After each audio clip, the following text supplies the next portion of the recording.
Coming up on AI Haven't a Clue. Deal to give everyone in the UK premium Chatgpt access. AI psychosis is on the rise, and Will Smith has been getting jiggy with Chatgpt. He's taking him to court, suing them. It's a lawsuit. Why fake arena footage? He just completely lost touch with reality, really sort of serious case. And is AI the next internet or just another Segway? Find out more with our guest, Simon Andrews. I don't think we've told the whole story. And the things that we're seeing look like they'll save lots of time and money, but nothing yet has changed anyone's life. Hello and welcome. This is AI Haven't a Clue, the podcast where each week we try to get a step closer to understanding this world of AI.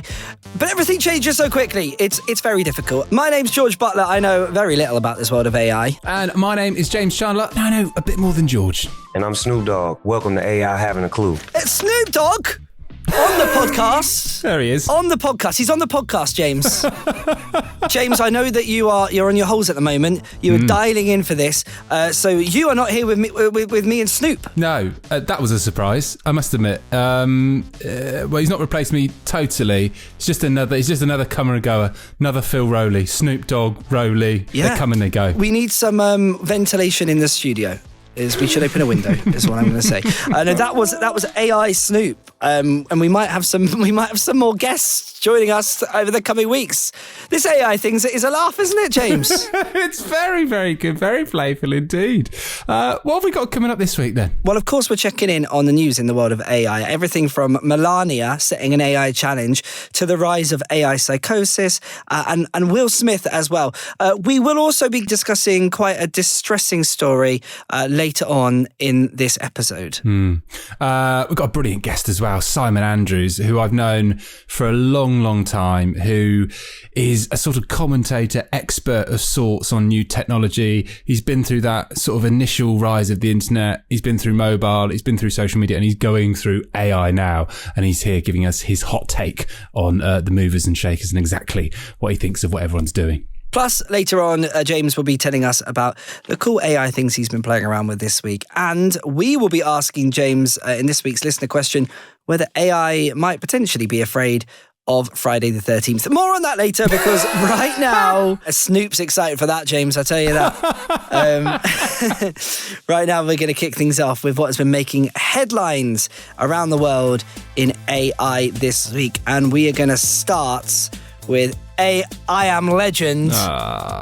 It looks better written down. It works better. It works better on the page. Will Smith, the Fresh Prince of Bel-Air, No. Sorry, I should stop. He's been accused of some embarrassing use of AI in a tour video he released this week. Yeah, he's been accused of using AI-generated crowd footage in this promotional video for his Based on a True Story UK tour.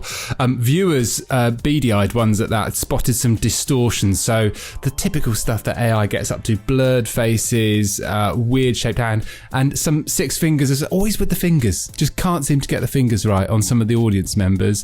People have kind of been riled up by this. The crowd's been fake AI. They're sort of slightly appalled by the low quality, given that it's someone like Will Smith, and asking the question: why on earth, with Will Smith, with all his probably gazillions of dollars, why is he not using real videographers to do it? It's so strange. There's a few things in particular that I want to flag, James. Firstly, Will Smith has just embarked on his first ever tour, so the man's never played. He's never done a tour before. It's weird, isn't it? So why he's Why fake arena footage? Like I don't get that. That's strange. Secondly, quite problematic in a couple of ways. Firstly, a very strange poster about someone surviving cancer at Will Smith's gig, but it wasn't written in proper English. It was all very jarring and bizarre.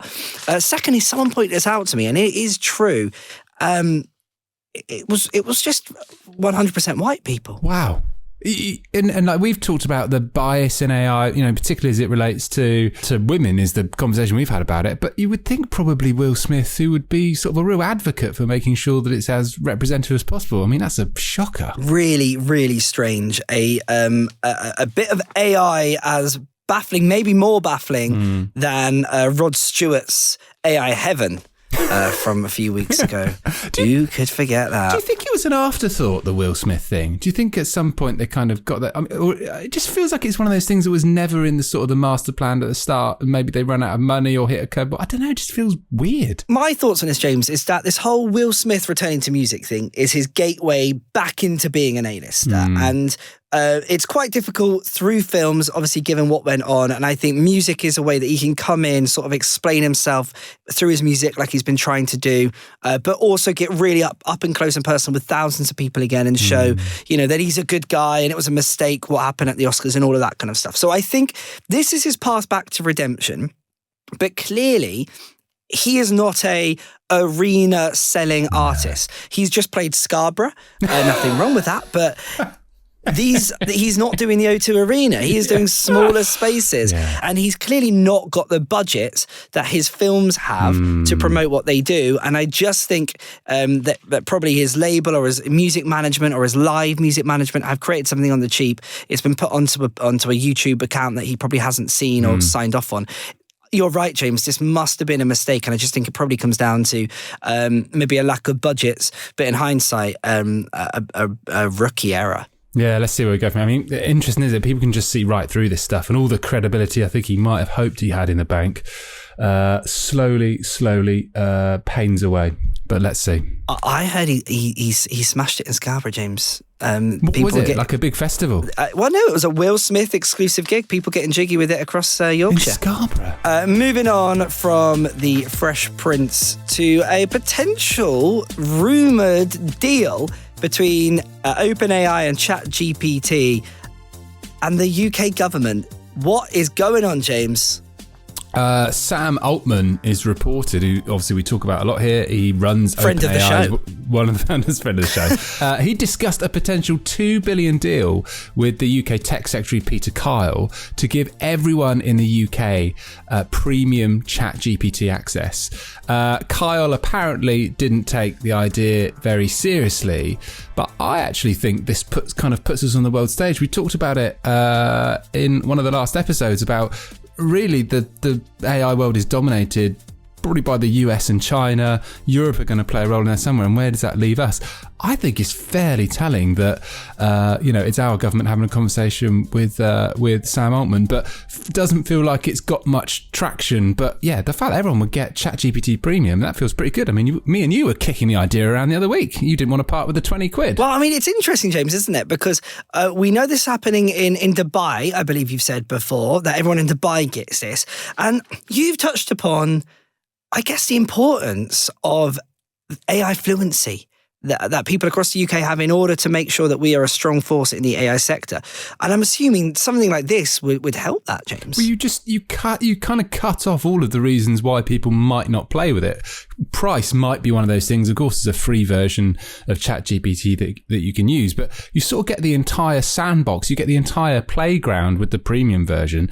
And I think it just would encourage people to use it practically with their jobs, to use it kind of playfully, to do all these things. It just removes a massive barrier. And like I said, I think the optics of it, the sort of the body language, if you like, of the UK really trying to accelerate people's understanding and what they could do with AI by making a deal like this, I think are pretty good on the global stage. So I'm really pro this, and I think whether you're younger or you're older, it just removes the sort of the guardrails, the reasons why people wouldn't start playing with it. I think it's great. James, what else do you think the tech secretary may have spoken to Sam Altman about in their meeting? Well, I think he would have been remiss had he not taken the opportunity to talk about a whole bunch of other things that are probably coming across his desk at the moment. There could be things around accuracy. We've talked about the big lobby from the music and the creative industries around copyright, around ownership of material, publishers in particular. This is a really big deal for them.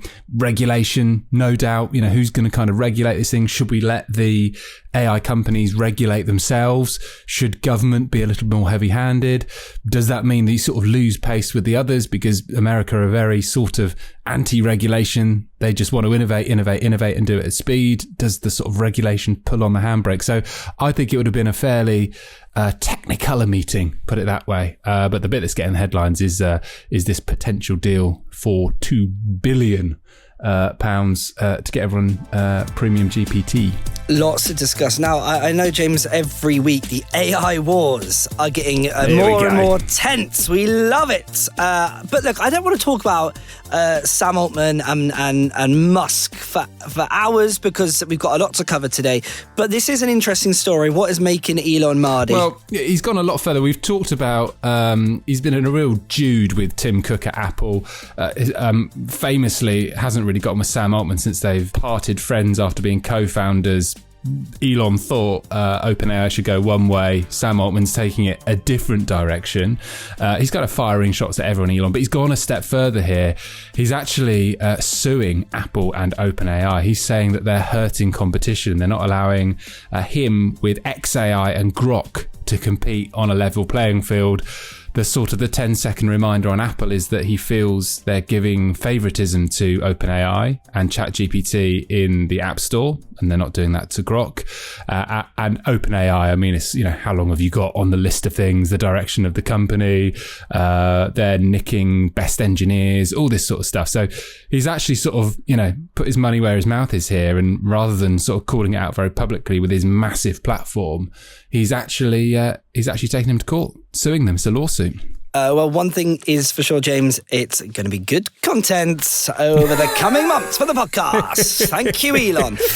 James, let's jump from X and Grok and OpenAI to Microsoft now, because one of their big bosses is quite worried by reports of AI psychosis.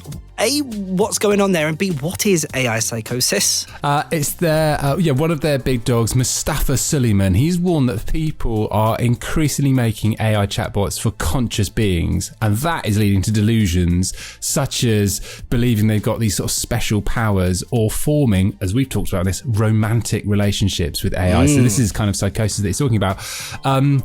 Cites a case study, a guy called Hugh from Scotland. After relying on ChatGPT during a workplace dispute, he became utterly convinced that he would become a multi-millionaire. And rather than pushing back with an objective point of view, the chatbot that he created just ended up reinforcing his beliefs that he could do this. It ended up with him having a mental breakdown before he eventually realised that he just completely lost touch with reality, really serious case. But that's exactly what we're talking about with this kind of AI psychosis. It is quite worrying, and obviously we touched upon last week Billy Connolly AI scams that are going on, and obviously there's Jennifer Aniston gate that we can never forget, and we have talked before about people who have fallen in love with their AI bots. So it's a real thing, but it's also a growing trend, especially with young people, which is concerning. Yeah, totally. Yeah. Talking of young people, we are going to touch upon a story over in America now, because Melania Trump has launched an AI challenge for kids. She's all about the kids, Melania. Whether it's the kids in, she wrote that letter to Putin. She's been writing letters to other people. She's that's going to be her thing. I think she wants to be defined by as the kids, and AI is no different here. So she has set a challenge and for kids around AI, and this has all come from her audiobook memoir, which has used AI. I imagine copies will be flying off the shelves, James, when they hear about this AI involvement with this book. Yeah, particularly after featuring on this world-renowned podcast. Yeah, it's called The President's Artificial Challenge, nicely titled, and it's all for students around AI. She's saying that the program's going to prepare the next generation with a basic understanding of technology. Sounds great. That sounds like a really, really good thing to do. And she supported this Takedown Act, and that's something that's aimed at protecting people from non-consensual intimate images, including AI-generated ones, of course. We talked about new technology in the last episode, and whether you're a scammer or you're someone who wants to do ill or wrong with in the world, new technology is often the route that they use, and be quite innovative there. So her exact role is a little bit unclear, but she's trying to encourage innovation. That's a big thing for President Trump as well, and imagination in American students. So a fairly wholesome story there. Audiobook, don't know, might wait for that one to come out in paperback, as they say. The AI audiobook is good. Yeah, it's going to be an enticing listen. We do talk a lot about AI girlfriends, AI boyfriends, and we've been a little bit skeptical. Maybe on this occasion, however, we could forgive Melania for wanting an AI partner. I'll forgive her. Why not? James, we're going to move on now to a story which it's quite hard hitting, but we thought it might be slightly remiss to not cover, because parents of a teenager who very sadly took his own life are suing OpenAI. Yeah, it's a couple from California, Matt and Maria Rain. They filed a wrongful death lawsuit against OpenAI. They said that Chatgpt encouraged their 16-year-old son Adam to take his own life. The lawsuit, when you pick apart the files, includes a whole bunch of chat logs, and it shows his conversations with ChatGPT, and he's there discussing suicidal thoughts, and just as we've talked about in the other case here of it not really showing any objectivity, the lawsuit is alleging that the AI validated, as they put it in the suit, the most harmful and self-destructive thoughts. So it's a really, really sad story, and really awful that all of the detail is coming out publicly in what he's kind of shared. James, we've talked about this before, but young people are turning to ChatGPT to really use it as a way to communicate their emotions, their thoughts, their feelings, and often get help. And we have discussed how there are some benefits to this, but also a lot of dangers and a lot of things to be worried and concerned about. And going forward, you've got to think that there needs to be some sort of governance or protection in place for young people to understand that this is a bit of tech, a computer that they're talking to, not a trained professional. Yeah, and I think on the side of, when we're talking about ChatGPT, but I think any AI platform, Adam in this case had been sharing, mental distress, anxiety. He'd even uploaded images of where he'd self-harmed. They are really, really clear red flags, which should be flagged within a system, which can alert a human or whoever it might be to have some sort of intervention there, before it goes this far. So, this is a pretty tragic, awful case, but I guess what you can hope for is it could be some sort of watershed moment where we start taking it really, really seriously in terms of the oversight or the government, or just the guardrails and the flagging that is needed here when people are asking it these types of questions and submitting this type of stuff. There just needs to be a really, really clear accountability for what you do with that information. I imagine OpenAI are in a slightly precarious position here, because clearly they've got to express their sympathy with the situation, enormous sympathy. Equally, there is a real danger that this could be the first of many similar cases, if tragically this does happen again, which I hate to say it, but you could see that being the case. They're in an interesting and very tough spot right now. I think we should fully expect their feet to be held to the fire here.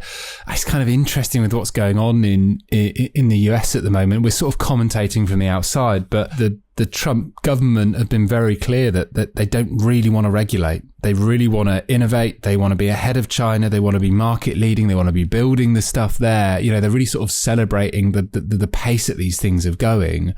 The only hope is that there is some sort of sensibility around. We have to have some guardrails in place. What one thing to note is that the lawsuit actually names Sam Altman and some other employees as defendants. So potentially, you could see Sam Altman in the dock having to answer questions on this around negligence and how they've actually designed the program to. The lawsuit talks about this psychological dependency that they built it around. So, I think this is one to kind of keep an eye on. As I said, I think it could be a really big watershed moment here. Right, James, we are going to move on now to this week's AI question. Because every week we love to put you on the spot as our listeners ask the questions that they want answered about this wild world of AI. And now, James, as you know, it's even bigger and more exciting because we offer an exclusive, everybody wants one, AI Having a Clue mug if you get your question asked on the show. It's actually not that big a mug, Jay. It's a standard size mug. I don't know if you've seen them. It's not. You can't fit it. It's just one cup of tea or coffee. If you've got a question for us, AI having a clue at gmail.com is the place to ask it, or leave us a comment on our LinkedIn or any of our socials for that matter. This should also be a good place to say, James, if you would like to keep up to date with us and our podcast every single week, then you can subscribe to our Substack, where we will send an email directly to your inbox with all the latest news from the world of AI and our podcast. Well worth a subscription, if you ask me. Now, back to this week's question, as Ray, who has just landed himself an AI having a clue mug, has asked this. If AI is trained on loads of human data, could it accidentally pick up our superstitions? Like, would a chatbot ever refuse to reply on Friday the 13th? Yeah, very, very good question. I guess the short answer is yes, but only if... Because obviously Chatgpt is sort of hoovering up lots of data from around the world that probably humans have created. So if all of those sort of quirks and superstitions are baked in, then perhaps it would. But I guess we're sort of slightly riddled with these things. So yeah, if the way people have written about things, if there's sort of context that's saying, particularly statistical patterns, which AI likes, that's effectively what it's taking. It can find lots of patterns around people saying, if a black cat crosses your path, or something about a rabbit's foot, or things about Friday the 13th. If they're kind of baked in, then it makes associations that Friday the 13th is riddled with doom and unlucky, and it could make those assertions, sort of thinking for itself. But if it's out there kind of in the data, the other thing I would say is don't forget that chatbots already sort of hallucinate things, so they sort of sound a little bit like astrology predictions and zodiac type things, tarot card meanings, ghost stories, because they can find it everywhere. It's kind of in that training data. That's not to say that it actually thinks something is unlucky. It's just looking at patterns, and it's looking that's data that's out there. So yes, it could accidentally pick up on superstitions, but it's not doing any sort of thinking for itself in association with that. It's just basically, superstitions are baked in with what humans have created, and it's years and years of stuff that humans has created in text and books and conversations people have had online that it's training the data on. Very good question, though, and quite mug-worthy, I would say. That's a good one. I mean, could you imagine? It's like Friday 5 p.m. and ChatGPT is just like useless at getting back to you. Just shut down. It shuts down. Like the World Cup final was on, and it's like, we can't handle this right now. I'm watching. It's interesting, isn't it? I should add on that hallucinations point. I put a press release I wrote into ChatGPT because I wanted to see, could it make it a bit better? It spat back a press release with completely made up quotes. And Did it? I mean, it almost made you sound clever, James. It was that good. But honestly, though, joking aside, I replied saying, you've just made things up here. You've lied in this press release. And it kind of went, oh, yeah. What did it say when you challenged it? It basically apologised. It said it shouldn't have done that. It won't do it again. And it will have more journalistic integrity. But it's not good, because you can imagine, James, a lot of people are just whacking things into ChatGPT and kind of just taking it verbatim. I saw a brilliant post on Substack from a writer that had asked it to do something very, very similar mindset to you, had written something, was asking AI to tidy it up for them.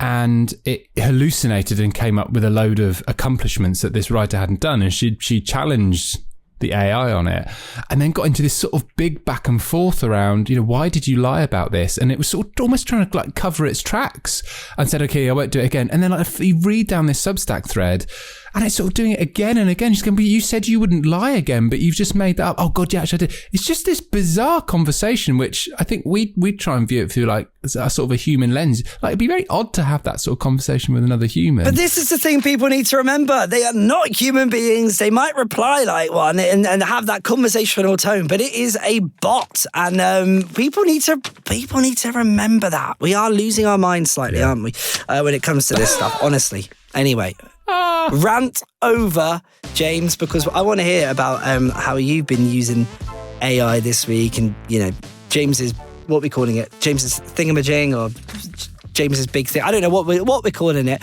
How have you been using AI this week? There's no big thing this week. It's just lots of little bits and pieces. Someone recommended for me to do is to start creating projects in Chatgpt. So I created a project for the pod.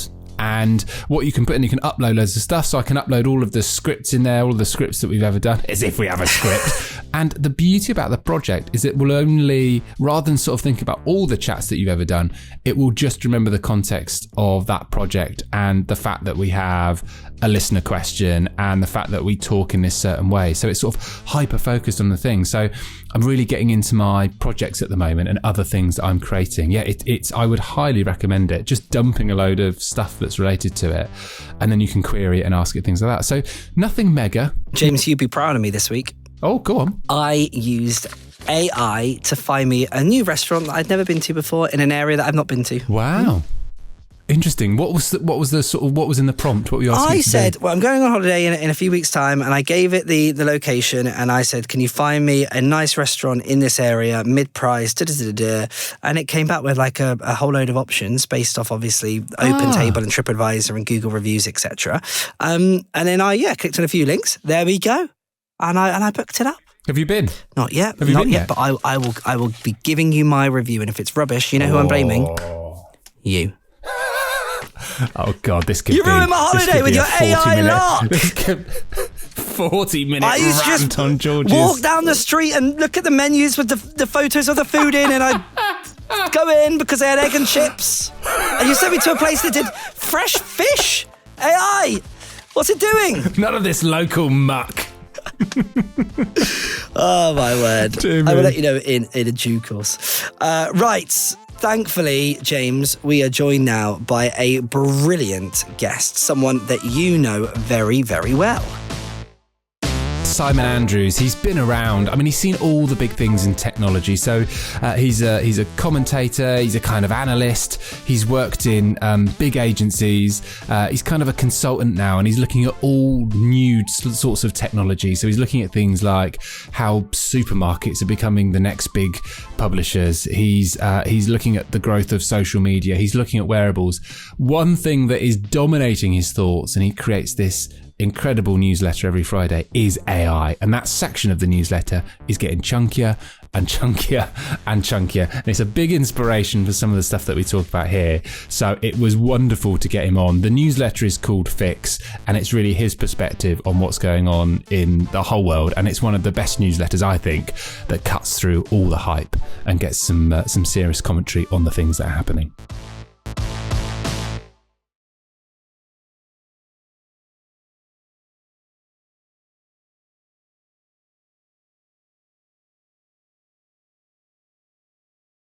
Simon, thank you so much for joining us here on AI Having a Clue. My pleasure. I want to kick things off because over the last sort of few decades, we've seen so much media transformation. Yeah. But has that change been anything compared to what we've seen over the last handful of years with AI? Yes. If you think about it, so James and I, first got to know each other when mobile was a thing, and the idea was, how's mobile going to change things? And everyone in the world now walks around with a mobile in their hand the whole time. That's a huge change in behaviour. AI looks promising, but has it changed very much? We're starting to see things changing, but I think there's a way to go before it has the impact that we've seen before. You obviously saw probably early internet, just talked about mobile. Social came along, all these sorts of big tidal waves. Has AI got the potential to be this big disruption? I mean, people talk about it as this sort of generational technology. Is it like the start of the internet? I mean, is it that big? I don't know. Do you remember the Segway? Yeah, the little thing we used to ride on. People fell off and didn't they? Exactly. When that was launched, it was the hype dot-com boom. Tech royalty like Steve Jobs and Jeff Bezos were all talking about this is fantastic. We can change how cities are built because of this one. Then it's sort of like, really? Never quite happened. Crypto, it's going to change everything. Really? AI, I think it's going to have a big effect. But there's a lot of hype around it, which helps you raise money to build power stations and data centres, which doesn't, seems a sort of secondary benefit or secondary problem. So I think it's too early to tell. It's very promising. I can't work out, does Sam Altman know what's happening in 6 months, or is he surprised by it as well? What do you think? I fear they're surprised as well. Yeah. The whole deep sea thing, suddenly Chinese have done, they've built one. Didn't know that was possible. That was wild, because how on earth do you not see something like that coming? You would think if you were in the space, you would know this. So the guys that you listen to, the guys from DeepMind, very smart, talking about folding proteins. They know what else other people are doing. Does it so one day that, the computer's done this? Oh, fucking hell. Sorry. Or is it sort of like, that's 2 months better than we thought, or it's 3 months earlier? So I don't know. I don't think we tell the whole story. And the things that we're seeing are interesting, are exciting, look like they'll save lots of time and money, but nothing yet that's sort of going to change anyone's life. Yeah. You're speaking to a lot of leaders, hearing from a lot of brands and businesses. What's got people talking? What's got people worried at the moment? Well, what's got people talking is the ability, it looks like you can save money and time from this. So you had the Klarna, I'm firing all my people because I don't need them anymore. And then 3 months later, I'm hiring them all back again. It doesn't quite work like that. Yeah. So there's all efficiencies. I think people fear the idea, it's almost a religious thing, something's going to come along and take over. And they've all heard these horrible stories, like the paperclip story, to maximise output of paperclips, you have to annihilate the human race because they're getting in the way. So I think people are sort of like, sit between, there's a modest benefit, which will save some money. Great, we'll bank that, we'll have that. And then this existential thing, is life over in 10 years' time because the computer's going to be in charge?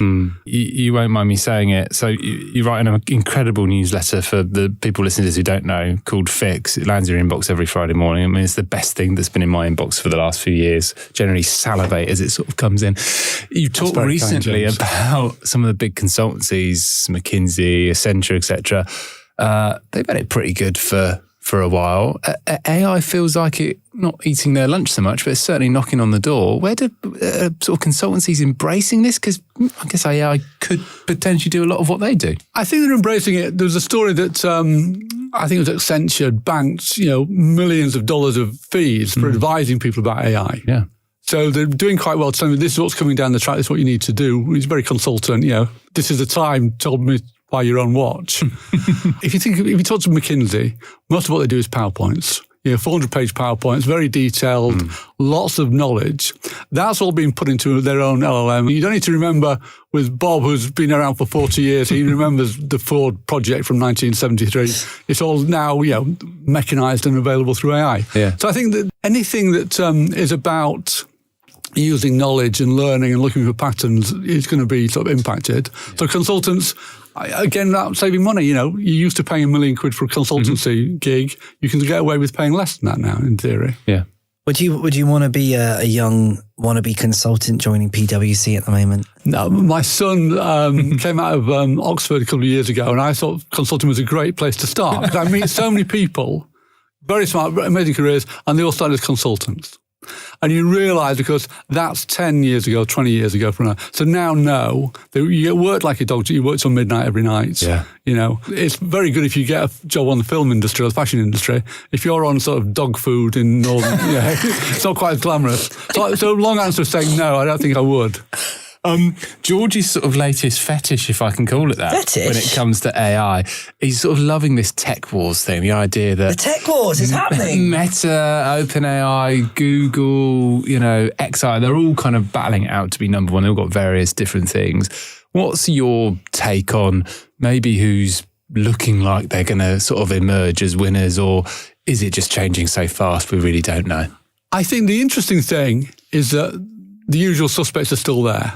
Google, we talked about this before. Google, Apple, Facebook, Amazon have got so much money, so many smart people that you and I can invent the best thing ever and they just buy it, whatever. And they've proved that with AI. OpenAI is a really interesting one. So one guy has managed to power this through and compete with them.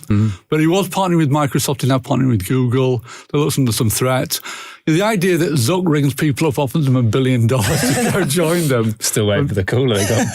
Well, Microsoft are ringing people as well now. So I thought, I might get a call from Microsoft. I'm not the first division. Yeah. But so I can't remember who it was who posted on LinkedIn. There's probably about 5,000 people who are affecting this.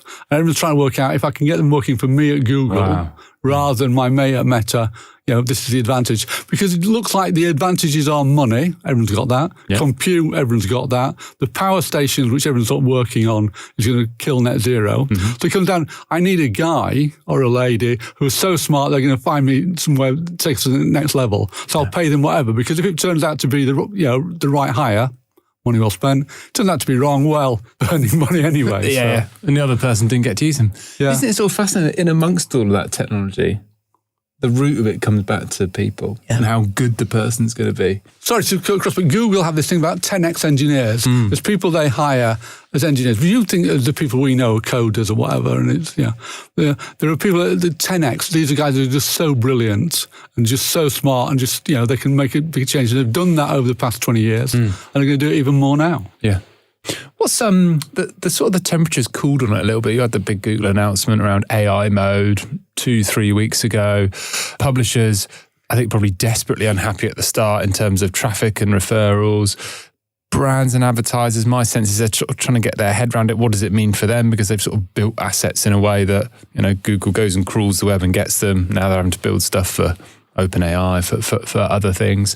What's the move, do you think, for Google on AI mode? There's some talk that if they can't, they're not going to cut off their own nose on this because they've got a very successful, very profitable ad model around Google search. You're not suddenly going to throw yourself under the bus whereby you either end up giving that money to someone else or don't make that money at all. Well, Google sort of invented this, with that seminal paper that started it all in 2017. The DeepMind people are sort of world leaders. They've done the things with the chess and everything else from there.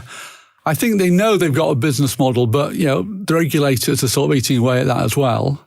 You would be very foolish to sort of ignore the new horse for the old horse. So I think I've got a Pixel, so I use Gemini quite a lot. Yeah. I think they've integrated that really well and started to find things. I think there's a whole lot of interesting stuff to be done with it. And Google are quite good at commercializing technology and making something happen with it. The Meta thing, I think having, AI friends you can chat to, powered by Mark Zuckerberg, is probably not what you've got in mind for the best use of AI. So I think Google, they've got a business model, they're under threat, but they know how to make money from it. Yeah. Everybody else is, it all comes back to advertising again. Yeah. We know what Google advertising in this world looks like. It look like search. We don't know what Meta advertising will look like when you've got, your AI friend chatting to people and being their best friend. We don't know how that will work yet. Yeah, probably the same with OpenAI as well. You don't quite see how the ad model works in what it looks like at the moment in terms of Chatgpt. But Almond was very good. We don't need the pennies from advertising because we're going to charge. He's all in on subscription fees. I think he's realised that doesn't work. You need to find some model. I think there's lots of people in history you can look at who have said those exact words who end up going down an ad model route. What is that model? Well, if you were advising Sam Altman and OpenAI, what's the model for them making money? Not avoiding the question. The first step is how do you just get people using your service? Because we've learned that it's about big numbers. You need millions of people using your service. So they're getting some way from there. You can then charge, for subscriptions. I think micropayments, things like that start to become quite interesting. If we do have this agentic AI where people are buying things through the platform, then you just take your retailer to cut 10% or whatever, or Shopify cut, Stripe make 3.5% on everything. There's ways of doing it from there. But they will end up with an advertising model because, for some reason, everyone wants to avoid it until they work out, the biggest companies in the world are all funded by advertising. Yeah. Maybe I should join that. We saw a few years ago, the big media giants go, TV's dead. We're going to all have our own streaming services and we're going to spend as much as it takes to get the biggest stars in the world featuring our brand new TV series directed by the biggest directors in the world. And we are sort of 10 years on, and of course, the investment's still high, but a lot of these streaming services have folded or merged. Yeah. The spend isn't there. Do you think there's a similarity between what happened there and what's happening right now in AI? Are we going to reach a point in a few years where these tech giants go, we can't afford to keep spending this money? Completely agree. Yeah. If you look at Netflix, was an amazing business model. Someone came up with that idea. We'll transfer from, come out of the shop with the CDs to actually buy post. And developed streaming is a really good idea for one company. There's now a dozen or 15 people trying to do the same thing, and there's not enough money for that. Yeah. We have our thing with, we're in Disney now because it's done, so once that's finished, we'll move somewhere else. Yeah. You haven't got the money to do that. But if you're a venture capitalist, you think, I want to be part of it. Food delivery services in London, they all came and went because everyone, had a good idea? I don't know, but I'm going to have my stake in one in case it turns out to be a good idea, and I'll own that. So AI is the same thing now. Someone's going to win out. Maybe it can be my company, so I'll put some money in. Yeah. At some point, someone's going to say, so almost talking about spending 7 trillion on data and power. Someone realised at some point, these guys are running away, spending somebody else's money. Let's, just roll back a little bit. And Sam Altman's got a lovely ranch in Napa Valley where he lives with his husband and child. And, so if it all turns bad, he's sorted. The amount of money being made doesn't justify the investments. At some point, everyone's going to sort of walk away from it, and they'll be left carrying the can for all this money that's been spent. When you're just talking about subscription, it made me think about, and I think it was Benedict Evans that said it, that there was proof that humans can only really cope with 11 or 12 subscriptions in their life. So you might be subscribing to your bank, to a couple of streaming services, probably got Amazon Prime. When you hit 11 or 12 as a human, one, the price, you just can't sustain it, but you can't sort of justify having that many things. So something's got to go for a new thing to come in. And I think a lot of it assumes that it's just like everyone's got sort of infinite money or capability or thing to be able to do this stuff. But I think another parallel you can draw from streaming, I want to watch so-and-so. Where is it? I have no idea. Oh, yeah. I'll Google it. Where is it? Is it on Disney? Is it on Now? Is it on Prime? Whatever from there. Same thing happened with AI. Oh, where's the, you can do the podcast. Who's got that? Is that, Google? Is that Meta? It's a great point. These companies need to be better at marketing products. Benedict was very interesting on a talk I heard last week. Prompts are like spells in Harry Potter. If you don't get a prompt right, the hat falls off, or your Excel spreadsheet is wrong. Good, very good. But the prompts, that's not going to work for people who know the language to actually write the best prompts. You need to find a button to press. Yeah. What have you been impressed by now? I mean, I kind of assume that you're glass half full on this. I mean, you said at the start. Well, are you? Well, that's a good question. Are you glass half full on this AI future, or are you a bit like, I'm not sure where this is headed? Bit of a George Butler. I think I'm glass half full. There's enough things that you start to see that's really interesting, and when we start to productize them, they're going to be fascinating. So my thing, VO3 from Google is fantastic. One of the things we talked about with mobile, the thing that mobile changed, the selfie. It didn't exist before you got a mobile, and people just learned that and taught themselves. Selfie sticks appeared on every street corner in tourist centres. The selfie. What does selfie look like when you got VO3? Yeah. So I can, every time I do my call with my mum, I've got, George Clooney sat there as well with me. I don't know what the ability to play around with the stuff. There's going to be loads of interesting products that come out of it. So think back to mobile again.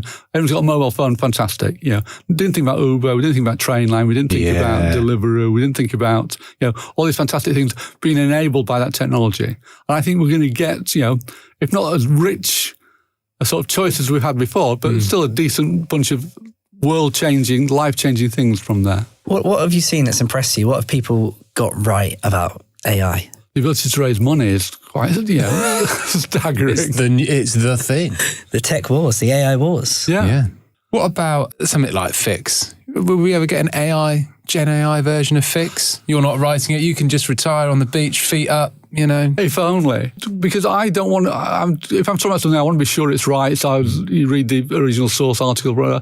I don't want the AI version. Most of it was right, but this one was, you made a complete howler. If I get something wrong, I get very annoyed with myself. Yes, you can get it to draft an email for you, but quite honestly, I can manage that, still. I believe in it. I'm still waiting for it to get to the horizon so we look down on the next phase of it.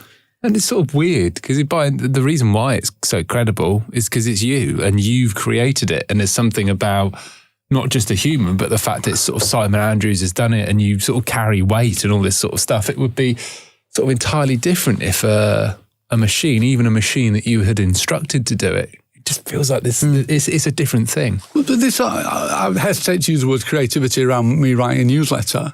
But the idea that AI is going to be more creative or as creative as humans have been, I just don't buy that. I'm with you. I don't think that the John Coltrane song's going to come from a computer or the Picasso, or even a lovely 1960s sports car. Somebody talented with proper creativity still needs to drive these things. I think you can be very efficient once you've got that creativity and do lots with it. Yeah. But you still feel there's room for somebody to put a human element in there. Yeah. Simon, before we let you go, what's one thing that you are excited about for the future with AI? What's one thing that concerns you and scares you? Excited about that potential, so clever people will come up with all fantastic things that solve problems for us and make our lives better, and Uber, Deliveroo might be sort of like, quite low rent version of that, but they've had an impact and made a change from that. So I think that's exciting. I worry about, somebody going in the bedroom and chatting to their AI friend and having this, conversation with them as if it's a real thing. So what was a movie a few years ago, Her, where he fell in love with, Yeah. That was a nice, positive way of looking at it, but, it could go terribly wrong. And we know that, that lots of people have problems with all the social media and the terrible content that's shared. Industrializing that with your new friend is just, there's a lot of potential for it to go wrong. I don't think we can trust the people behind that to do that. It was even more brilliant than I thought you would be. So thank you very much for joining us. Cool guy, Simon. What an interesting man. Yeah. And he's just, like I said, he's kind of seen it all. He's been at those big moments in technology. He's sort of seen the start of like the internet when we started building websites. He's been there when mobiles became big and everyone started building apps. He's seen social media blow up. He's sort of seen other things trickle along. I was kind of interested. I really expected him to be, glass overflowing on AI, but he was a bit more balanced than I thought. He was sort of slightly almost pessimistic with some of it. He's sort of waiting to be impressed by it, I think, which surprised me a little bit. I like that though. He's not going all in, all crazy about it. He's waiting to see the AI lay of the land and kind of see it in action and how it's going to impact us, which is a good thing. I think sometimes we do get a little bit too carried away by it. I'll tell you what I will say.